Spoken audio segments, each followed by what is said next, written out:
GS news YouTube channels లో మీ వ్యాపార ప్రకటనల కోసం ఈ నంబర్కి కాల్ చేయండి.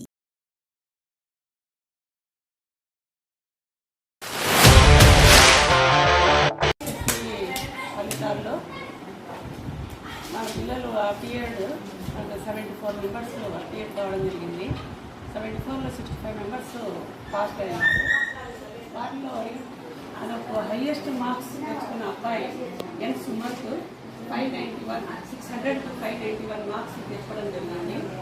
తర్వాత సెకండ్లో అమీర్ అనే అబ్బాయి 564 తెచ్చుకోవడం జరిగింది. తర్వాత థర్డ్ ప్లేస్లో 555 ఎన్ సుప్రియా అనే అమ్మాయి తెచ్చుకోవడం జరిగింది. కాబట్టి ఈ రిజల్ట్ రావడానికి హైయెస్ట్ మార్క్స్ రావడానికి కృషి చేసిన మన టీచర్లందరికీ తర్వాత అందరికీ నేను ధన్యవాదాలు తెలియజేసుకుంటున్నా. ఇటువంటి రిజల్ట్ రావాలి, ఇంకా రావాలని అనుకుంటున్నాను.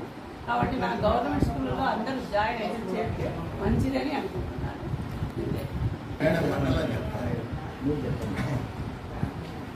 ఈరోజు ప్రకటించిన ఎస్ఎస్సి ఫలితాలలో మన బండాత్మకూరు మండలం నుండి జెడ్పీహెచ్ఎస్ బండాత్మకూరు హై స్కూల్ నుండి ఈ ఎన్ సుమంత్ అనే అబ్బాయి 591 మార్కులు సాధించి మండల టాపర్గా నిలవడం జరిగింది.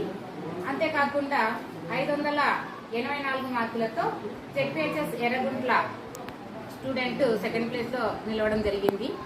అదేవిధంగా 580 మార్కులతో జెడ్పీహెచ్ఎస్ ఈర్నపాడు 3వ స్థానంలో నిలవడం జరిగింది. ఇప్పుడు ప్రకటించిన ఫలితాలలో మండలంలో అన్ని స్కూల్స్ కూడా ప్రభుత్వ స్కూల్స్ అన్ని కూడా మంచి ఫలితాలను సాధించాయి. ఇది మండలానికి మాకు ఎంఈఓలుగా గర్వకారణం. ఈరోజు 591 మార్కులు సాధించిన ఎన్ సుమంత్కు మా మండల విద్యాశాఖ తరఫున మేము కూడా అభినందనలు తెలియజేస్తున్నాము. కాబట్టి అందరూ కూడా ప్రభుత్వ స్కూళ్లను ప్రోత్సహిస్తే ఈ విధంగా మంచి ఫలితాలు అనేటివి సాధించవచ్చు అని కోరుకుంటున్నాను నేను. Thank you all.